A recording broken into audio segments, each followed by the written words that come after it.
Shalom, damai di hati. Perkenalkan, nama saya Maria Kisyapan Sariang, NIM 2014-2010-03 dari kelas A1 Keperawatan semester 4. Saya mahasiswa aktif di Universitas Pembangunan Indonesia Manado dengan program studi ilmu keperawatan.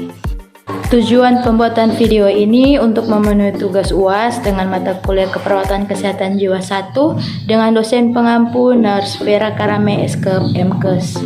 Pada video ini saya akan membahas tentang risiko perilaku kekerasan.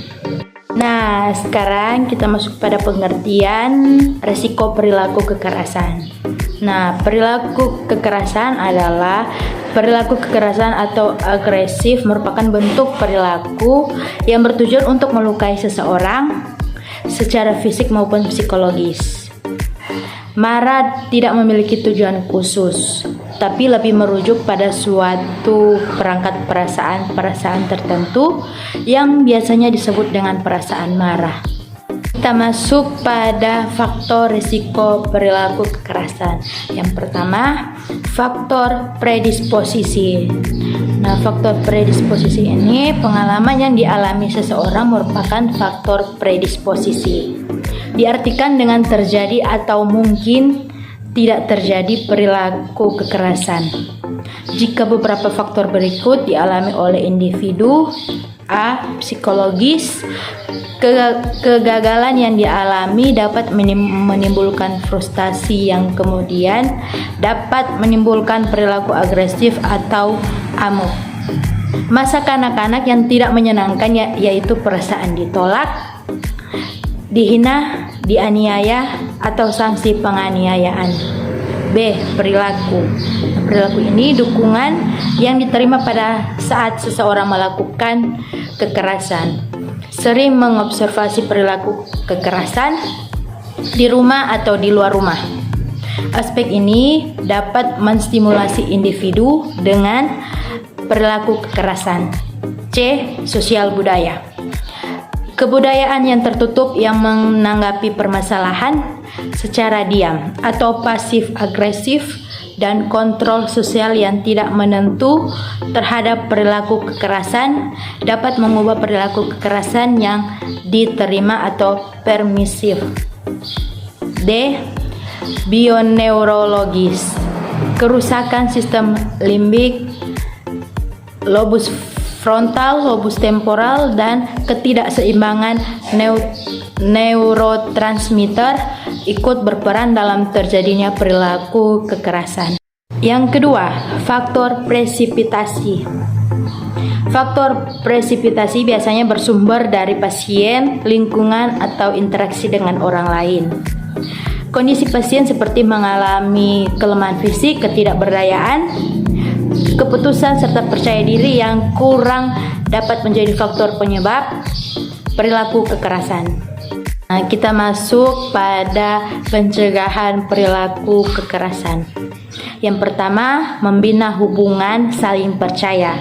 Yang kedua, diskusikan bersama pasien penyebab perilaku kekerasan. Yang ketiga, diskusikan bersama pasien jika terjadi perilaku kekerasan. Yang keempat, diskusikan bersama pasien perilaku kekerasan yang biasa dilakukan. Yang kelima, diskusikan bersama pasien akibat perilaku kekerasan. Yang keenam, diskusikan bersama pasien secara mengontrol perilaku kekerasan dengan fisik, sosial, obat, dan spiritual.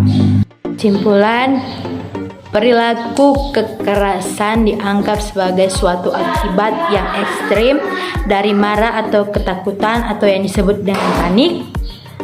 Perilaku agresif dan perilaku kekerasan itu sendiri dipandang sebagai suatu rentang di mana agresi verbal di suatu sisi dan perilaku kekerasan atau violence di sisi yang lain. Perilaku yang berkaitan dengan perilaku kekerasan antara lain: yang pertama, menyerang atau menghindar; yang kedua, menyatakan secara asertif; yang ketiga, memberontak; yang keempat, perilaku kekerasan, tindakan kekerasan atau amuk; yang ditujukan kepada diri sendiri, orang lain maupun lingkungan. Sekian dulu video dari saya tentang resiko perilaku kekerasan. Kiranya video ini dapat bermanfaat bagi kita semua. Shalom. Terima kasih. Nentuin jurusan apa? Jangan sampai salah memilih kampus ya. Pada kesempatan ini saya ingin merekomendasikan kampus untuk adik-adik yang ingin melanjutkan kuliah. Universitas Pembangunan Indonesia Manado dengan lokasi yang strategis serta fasilitas lengkap serta dosen-dosen yang profesional. UNPI memiliki 6 jurusan. Yang pertama Fakultas Ilmu Keperawatan, di dalamnya ada Profesi Nurse. Yang kedua Fakultas Ilmu Hukum, yang ketiga Fakultas Ilmu Sosial dan Politik, yang keempat Fakultas Sastra Inggris, yang kelima Fakultas Pertanian, yang keenam Fakultas Teknik Elektro, di dalamnya ada Teknik Sipil. Kami mengajak adik-adik untuk bergabung bersama kami. UNPI salah satu kampus yang fakultas terbaik di Sulawesi Utara dengan adanya fasilitas yang lengkap, bebas biaya pembangunan dan biaya studi yang terjangkau. Dan UNPI juga menyediakan beasiswa bagi mahasiswa kurang mampu dan mahasiswa yang berprestasi. UNPI masih membuka penerimaan mahasiswa baru program S1 dan Nurse dengan dosen-dosennya berkualitas, terdiri dari dosen tetap yayasan dan dosen DPK dengan kualifikasi pendidikan S2 dan S3 serta didukung tenaga pendidikan terampil, ramah dan berintegritas. Dengan program sarjana keperawatan, Profesi Nurse bertujuan menghasilkan lulusan di bidang kesehatan yang mampu merawat pasien dan memberikan asuhan keperawatan sesuai standar operasional prosedur. Kampus kami juga bekerja sama dengan internship Okinawa Jepang, di mana selain kita belajar, kita juga mendapatkan upah dan pengalaman baru di tempat yang baru pula. Jadi, tunggu apa lagi? Ayo daftarkan diri Anda di Universitas Pembangunan Indonesia Manado.